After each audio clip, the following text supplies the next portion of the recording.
Hello everyone, this is Priyanka Singh and welcome back to my YouTube channel. Last class में हम लोग boiling point के elevations के बारे में डिस्कस किए थे और कुछ उसके फॉर्मूला डिराइव किए थे। ठीक है, आज हम लोग थर्ड कॉलिगेटिव प्रॉपर्टी के बारे में डिस्कस करेंगे which is depression in freezing point. आप जब इसके फॉर्मूला भी डिराइव करोगे ना तो आपको पूरा दिख जाएगा कि एलिवेशन इन बॉइलिंग पॉइंट से एकदम मैच करता है, बस कुछ आपका वर्ड का ही डिफरेंसेस है। ठीक है, तो चलो देखते हैं क्या होता है depression in freezing point. Depression से ये वर्ड से मतलब पता चल चुका है कि ऑब्वियसली डिक्रीज़ हो रहा है, कोई चीज़ तो है जो डिक्रीज़ हो रहा है, और वो चीज़ क्या है जो डिक्रीज़ हो रहा है, वो है फ्रीजिंग पॉइंट। ठीक है, तो आगे बढ़ने से पहले हम लोग ये जान लेते हैं कि फ्रीजिंग पॉइंट क्या होता है। फ्रीजिंग पॉइंट एक ऐसा टेम्परेचर है जिस टेम्परेचर पे सॉलिड स्टेट इक्वल हो जाते हैं किसके साथ, लिक्विड स्टेट के साथ। ठीक है, अगर आप आइस टच करोगे तो आइस टच करने से वो सॉलिड फॉर्म में भी रहता है और आपको थोड़ा लिक्विड भी फील आता है। ठीक है, तो उस टाइम क्या होता है कि दोनों स्टेट एक दूसरे के साथ इक्विलिब्रियम अचीव रहते हैं। या आप इसका दूसरा भी डेफिनेशन है कि एक ऐसा टेम्परेचर जिस टेम्परेचर पे vapour pressure of solid state equal हो जाते हैं vapour pressure of liquid state से। ठीक है, ओके, तो हम लोग जानते हैं कि कॉलिगेटिव प्रॉपर्टी है, प्रूफ भी करेंगे कि क्यों कॉलिगेटिव प्रॉपर्टी है। तो लेट्स सी कि अगर नॉन वॉलेटाइल सॉल्यूट डाला जाता था तो नॉन वॉलेटाइल सॉल्यूट डालने से क्या हो जाता था, आपका वेपर प्रेशर डिक्रीज हो जाता था। ठीक है, उस सॉल्यूशन का वेपर प्रेशर डिक्रीज हो जाता था। Clear. Elevation in boiling point को इसी वेपर प्रेशर को बढ़ाने के लिए हम लोग टेम्परेचर इंक्रीज करते थे, लेकिन डिप्रेशन इन फ्रीजिंग पॉइंट में ये जो वेपर प्रेशर डिक्रीज हुआ है इसमें क्या होगा, हम लोग टेम्परेचर और डिक्रीज कर देंगे ताकि ये स्टेट और ये स्टेट जल्दी इक्विलिब्रियम अचीव कर सके।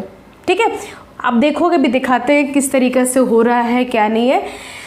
तो ऑब्वियसली आपको क्या पता है कि एक जार था जो कम्प्लीटली उसमें अगर प्योर सॉल्वेंट है तो उसका प्रेशर P0 था। ठीक है, और अगर P0 प्रेशर है तो उसका टेम्परेचर, फ्रीजिंग पॉइंट टेम्परेचर हम लोग ले लेंगे T0F। तो why we are using freezing point, that is why we are writing F। Okay, जब इस पे आपका सॉल्यूट ऐड हुआ, नॉन वॉलेटाइल सॉल्यूट जब ऐड हुआ तो आप क्या देख रहे हो कि प्रेशर डिक्रीज होके P हो गया।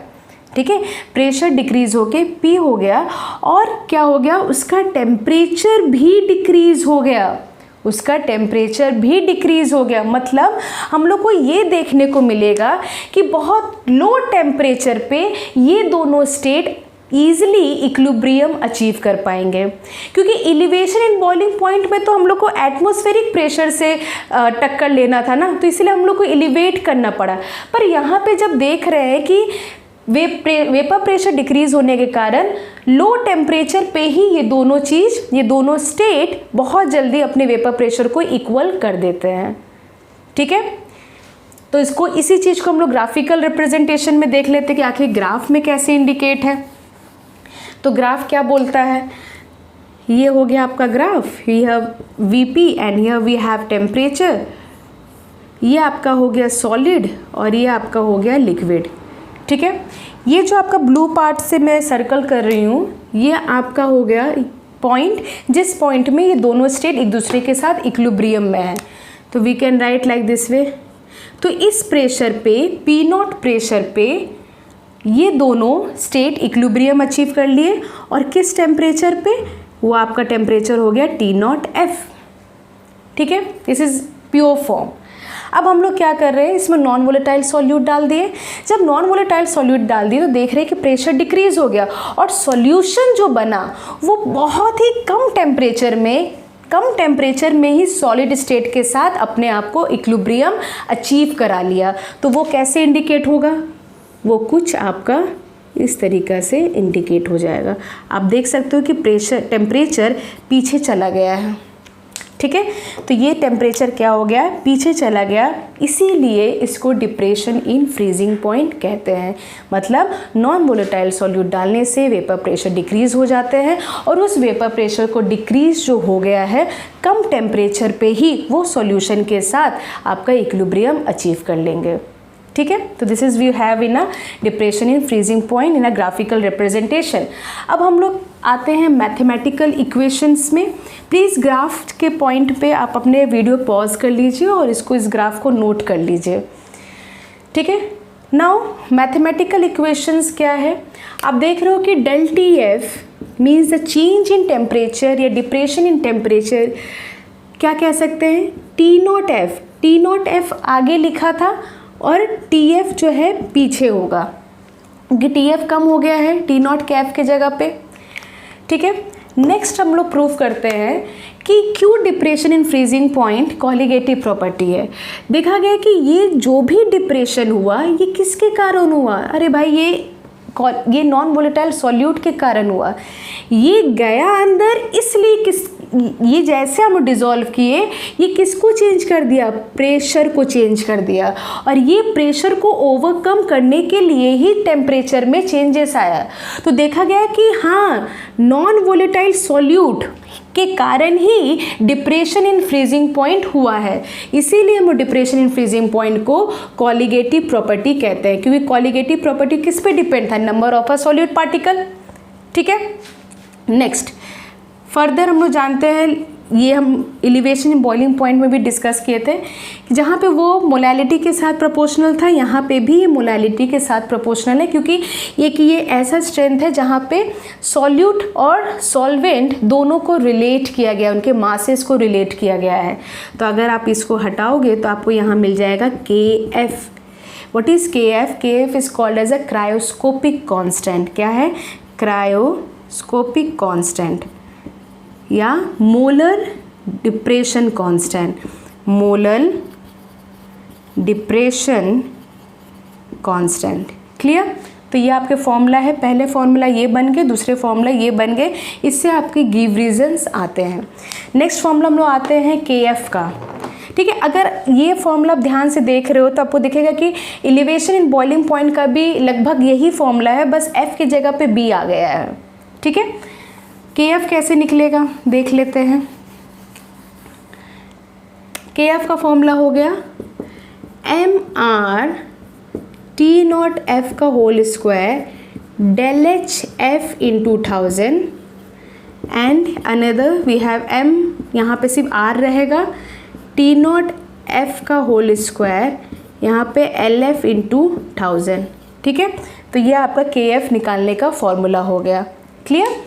ध्यान दीजिएगा, what is M? M is the molecular mass of solvent, M आपका मास ऑफ सॉल्वेंट है। R is the gas constant, T not F is the temperature of a pure form. हमेशा R आप क्योंकि R आपका unit, R की unit में kelvin आता है, तो इसीलिए आप टेम्परेचर को यहाँ पे केल्विन में ही लोगे, लेकिन इस केस में आप डिग्री सेल्सियस में काम करोगे और ये दो केस में आप केल्विन में काम करोगे। इस केस में जब तक वो लोग क्वेश्चन में देना तब तक आप डिग्री सेल्सियस पे ही काम करोगे। अगर वो लोग क्वेश्चंस में केल्विन मेंशन कर दिए हैं तब आप भले केल्विन में काम करिए, अदरवाइज ये डिग्री सेल्सियस में ही काम होगा। और ये दोनों फॉर्मूला में आपको केल्विन में ही टेम्परेचर रख के काम करना पड़ेगा, क्योंकि आर जो गैस कांस्टेंट है उसके यूनिट में ही टेम्परेचर केल्विन में ही लिया गया है, ठीक है। तो ये कुछ फॉर्मूला थे डिप्रेशन इन फ्रीजिंग पॉइंट के। अभी हम लोग एक क्वेश्चंस करेंगे डिप्रेशन इन फ्रीजिंग पॉइंट का और एक क्वेश्चन करेंगे एलिवेशन इन बॉइलिंग पॉइंट का, ठीक है। दो क्वेश्चंस आप लोग को होमवर्क दिया जाएगा, एक बार ट्राई करना। दोनों क्वेश्चन, एक होगा डिप्रेशन इन फ्रीजिंग पॉइंट का और दूसरा होगा एलिवेशन इन बॉइलिंग पॉइंट का। तो एक बार घर में ट्राई करना, कोशिश करना। अगर जिसका आंसर आ जाए तो वो अपना आंसर कमेंट बॉक्स में डाल देना, ठीक है। फिर हम लोग नेक्स्ट क्लास में उसी दो क्वेश्चन से स्टार्ट करते हैं, ठीक है। तो पहले अभी हम लोग एक question depression in freezing point में कर लेते हैं, ठीक है। ओके, तो हम लोग सबसे पहले फर्स्ट क्वेश्चन में आते हैं। फर्स्ट क्वेश्चन क्या है? The freezing point of nitrobenzene is 278.8 kelvin. A 0.25 molar solution, ठीक है, मोलर सोल्यूशन ऑफ सब्सटेंस जिसका मॉलिक्यूलर वेट 120 दिया है in nitrobenzene has a freezing point of this part. तो सबसे पहले मेरा जो पैटर्न है, आपको जो दिया है उसको आप लिख लीजिए, एक डेटा बना लीजिए। उसके बाद हम लोग देखते हैं क्या क्या दिया है, क्या क्या नहीं दिया है। तो सबसे पहले दिया है फ्रीजिंग पॉइंट ऑफ नाइट्रोबेंजीन, मतलब कि प्योर फॉर्म का फ्रीजिंग पॉइंट दे दिया गया है। ठीक है, ये प्योर फॉर्म है 278.8 केल्विन। सेकेंड बोला है कि 0.25 मोलर सॉल्यूशन, मीन्स m दे दिया है 0.25। ठीक है, इसका यूनिट क्या होगा, वी हैव मोल पर केजी। अच्छा, आप लोग ये बोलोगे कि क्यों केजी लिए हो, क्यों ग्राम नहीं लिए हो, क्योंकि यहाँ पे टेम्परेचर केल्विन में दिया है। तो अगर टेम्परेचर केल्विन में है तो आपको केजी ही लेना पड़ेगा। बोला है कि जब 0.2 molar solution of substance, nitrobenzene का आपका क्या है फ्रीजिंग पॉइंट, मतलब जब सॉल्यूशन बन गया तब उसका फ्रीजिंग पॉइंट क्या हो गया 276.8 केल्विन। हम बोले थे जब तक वो लोग आपका केल्विन में ना दे तब तक आप डिग्री सेल्सियस में काम लोगे, लेकिन यहाँ पे केल्विन में है तो हम लोग केल्विन में ही काम करेंगे। तो डिप्रेशन इन फ्रीजिंग पॉइंट क्या आएगा, we have T0F minus TF, मतलब आपका T0F क्या आ गया 278.8 माइनस 276.8 केल्विन। समझ में आ गया, ये आपका हो गया। So means we have 2K। Clear, we have 2K। अभी तक तो आधे बच्चे लोग इसको बना भी चुके होंगे। तो आपका डेल TF 2K आ गया, मोलल दिया ही हुआ है 0.25, तो ऑब्वियसली एक ही फॉर्मूला है del TF equal to KF into M। तो आपको KF निकालने ही बोला है, तो आपका क्या हो गया डेल TF बाई आपका M, which means we have 2 by 0.25, जो आपका आ जाएगा 8। क्या हो जाएगा 8, आपका हो गया 8 पर मोल पर kg। समझ में आया, तो ये आपका आ गया KF का आंसर। क्लियर, सिंपली आपको देखना है कि कौन सा प्योर फॉर्म है, कौन सा सॉल्यूशन का टेम्परेचर है। ठीक है, एक बार आप अगर आप डेटा लिख दोगे तो आपको पूरा क्वेश्चन क्या, मतलब पूरा क्वेश्चन ही आपको आंसर बना के दे देगा। हम लोग कहते ही हैं कि हर क्वेश्चन में आंसर होते हैं, तो हमेशा जब भी क्वेश्चन दिया करें ना तो एक बार डेटा लिख लो, फिर देखो किससे मैच होता है। ठीक है, ओके, नेक्स्ट हम लोग एलिवेशन इन बॉइलिंग पॉइंट के ऊपर एक क्वेश्चन करेंगे, और उसके बाद आप लोगों के लिए मैं यहाँ पे 4 क्वेश्चन लिख दूंगी। ठीक है, क्योंकि मुझे पता है कि आप लोगों को क्वेश्चंस करने का बहुत ज़्यादा मन है। तो 2 क्वेश्चन आपके फ्रीजिंग पॉइंट के होंगे, 2 बॉइलिंग पॉइंट के। इससे पहले मैंने बोला था कि सिर्फ 2 क्वेश्चन दूंगी, पर आप 4 ले लो, क्योंकि आप लोग को मन बहुत है ज़्यादा क्वेश्चन करने का। ठीक है, तो चलो देखते हैं बॉइलिंग पॉइंट में कुछ क्वेश्चन एक तो देख लेते हैं कैसे किया जाता है। ओके, सो बॉइलिंग पॉइंट का क्वेश्चंस देख लेते हैं। 0.5 gram of a substance dissolve in 15 gram of a solvent. तो चलो लिखते रहते हैं साथ में। ठीक है, तो वेट ऑफ अ सॉल्यूट दिया है 0.15 ग्राम, डिजॉल्व हुआ है 15 ग्राम ऑफ अ सब्सटेंस, मतलब मास ऑफ अ सॉल्वेंट आपका दिया है 15 ग्राम।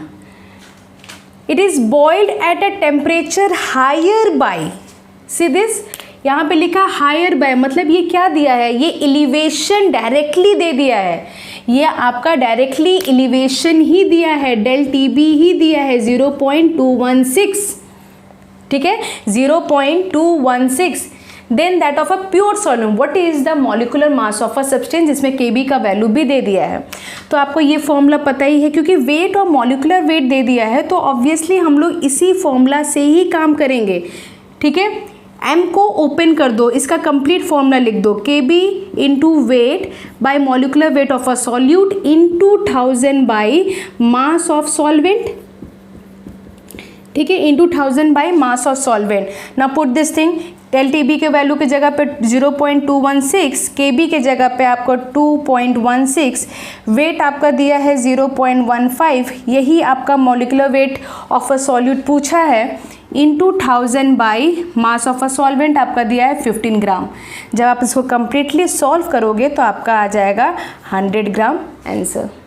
ठीक है, ठीक यही फॉर्मूला आपका जो डेल TF में है वैसे ही ऐसे ही फॉर्मूला के साथ होगा। मोलालिटी को आप ओपन कर दो, जब भी आप देखो कि वेट और मॉलिकुलर वेट सॉल्वेंट और सॉल्यूट का दे के बात किया है, तो ऑब्वियसली वो लोग चाह रहे हैं कि आप मोलालिटी को कंप्लीट फॉर्मूला लिख के वहाँ से आप काम करें। ठीक है, यहाँ तक समझ में आया है? प्लीज़ एक बार पॉज करके क्वेश्चंस करने का कोशिश करो। अच्छा, एक आपका बहुत एक स्पेशल नोट है, अगर किसी भी क्वेश्चन में डेल टी के एफ और के बी का वैल्यू ना दिया हो, किसी भी क्वेश्चंस में अगर के एफ और के बी का वैल्यू नहीं दिया है तो आप लोग क्या करेंगे, के बी का वैल्यू आप लेंगे 0.52 और के एफ का वैल्यू आप ले लेंगे 1.86। ये कब लेंगे? जिस क्वेश्चन में के एफ या के बी का वैल्यू नहीं दिया गया होगा। ठीक है, तो आप वहाँ पे खुद ही 0.52 ले लेंगे के बी का वैल्यू और के एफ का वैल्यू ले लेंगे 1.86। क्लियर?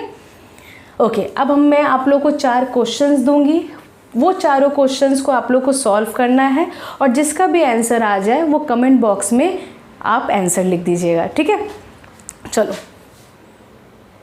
चलो बोर्ड में चारों क्वेश्चंस आ गए हैं। ठीक है, ये 4 क्वेश्चंस आपको करना है, ये चारों क्वेश्चंस एंट्रेंस के एग्जाम के क्वेश्चंस हैं। तो एक एक करके हम सारे क्वेश्चंस पढ़ देते हैं। फर्स्ट क्वेश्चन है 1 gram of non electrolyte solute जिसका मॉलिक्यूलर मास दिया है 250 was dissolved in 51.2 gram of benzene. If the freezing point depression constant, which is Kf, is 5.12 Kelvin, then the freezing point of benzene lowered by, ठीक है, lowered by कितने से कम हुआ है। Second question है what would be the freezing point of aqueous solution containing 18 gram of C6H12O6 means glucose in 1000 gram of water. Kf का value आपका दे दिया है 1.86। थर्ड क्वेश्चन है an aqueous solution freezes at -0.186 degree Celsius. इस question में Kf और Kb दोनों का वैल्यू दिया है। ठीक है, what is the elevation in the boiling point. It is very important question, बहुत अच्छा क्वेश्चन है क्योंकि इसमें दोनों चीज़ को रिलेट किया गया है। ठीक है, करो, सोचो, समझो, रॉन्ग करो, जो भी करो, पर एक बार ट्राई करो। Last question we have elevation in boiling point was 0.52 degree Celsius when 6 gram of a compound X was dissolved in 100 gram of solvent. Molecular weight of X जो है फाइंड आउट करने को दिया है कि बताओ कि इसका इस X का मॉलिकुलर वेट क्या है और आपका Kb का वैल्यू है 5.2।